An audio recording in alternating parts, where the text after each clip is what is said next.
अस्सलाम वालेकुम व्यूअर्स, कैसे हैं आप सब। व्यूअर्स, हज़रत आयशा रज़ी अल्लाह ताला अन्हो से रिवायत है कि एक दफ़ा मेरे पास बनु असद कबीले की एक औरत बैठी हुई थी। तो जब नबी अकरम सल्लल्लाहु अलैहि वसल्लम तशरीफ़ लाए तो उन्होंने हज़रत आयशा से पूछा कि ये कौन औरत है।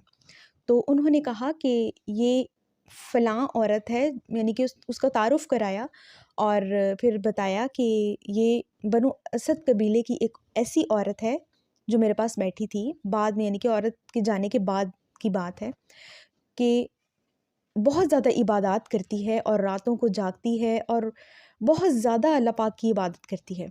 तो नबी अकरम सल्लल्लाहु अलैहि वसल्लम ने फ़रमाया कि बेशक अल्लाह पाक की इबादत करना बहुत अच्छी बात है, और जितनी भी आप अल्लाह पाक की इबादत करोगे, अल्लाह पाक आपको अजर देने से कभी नहीं थकता। इंसान इबादत करते करते थक जाता है, लेकिन अल्लाह पाक कभी भी अजर देने से नहीं थकता। तो फिर उन्होंने समझाया कि इतनी ही इबादत करो कि जितनी आपकी ताकत है, क्योंकि अल्लाह पाक आपको अजर देने से कभी नहीं थकेगा।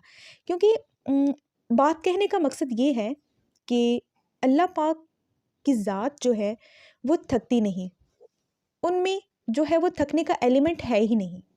लेकिन इंसान जो है उसमें थकने का एलिमेंट है, वो थक जाता है। तो इतनी इबादत कीजिए जितनी आप आसानी से कर सकते हैं, इतना अमल कीजिए जितना आप आसानी कर सकते हैं, क्योंकि दीन में कोई जबर नहीं है।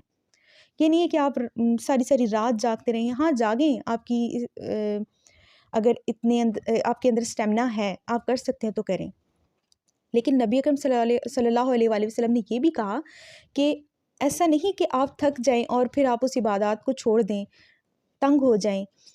तो थोड़ा अमल करें, लेकिन मुस्तकिल मिजाजी के साथ करें। बेशक आप थोड़ी इबादत करें, बेशक आप अपने आप को नमाज, क्योंकि नमाज तो ज़रूरी है ना, उसका आप अपने आप को पाबंद बनाएं। इतना अमल करें जितना आप आसानी से कर सकते हैं, लेकिन मुस्तकिल मिजाजी के साथ करें, ठीक है। क्योंकि बहुत सारे मैंने ऐसे लोग देखे हैं जो इबादत करते हैं, और मेरे खुद अपने साथ ऐसा होता था कि जब कभी इबादत करने लगती थी तो थॉरोली मतलब करती रहती थी, उसके बाद फिर वो जो शिद्दत थी उसमें कमी आ जाती थी। तो फिर दुख भी होता था कि नहीं भाई, उस तरह से नहीं कर पाई। तो उतना इबादत भी उतनी करनी चाहिए, उतना अमल करना चाहिए जितना कि आप इजीली कर सकें, मुस्तकिल मिजाजी के साथ कर सकें। अगर आप एक दफ़ा तहज्जुद को आपने शुरू कर लिया है, तो फिर आप आहिस्ता आहिस्ता आहिस्ता अपनी इबादत को बढ़ाएं और उसको छोड़ें ना, ठीक है।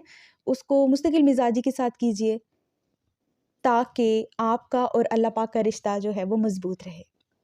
इंशाल्लाह उम्मीद है आपको मेरी बात समझ आ गई होगी। तो इंशाल्लाह मिलते हूँ नेक्स्ट वीडियो में। दुआ में रखिएगा याद। इंशाल्लाह आपके अच्छे कमेंट्स आए, फीडबैक अच्छा आया तो बहुत अच्छी अच्छी सी वीडियोज़ आपके लिए लाती रहूँगी। इजाज़त दीजिए। अल्लाह हाफ़िज़।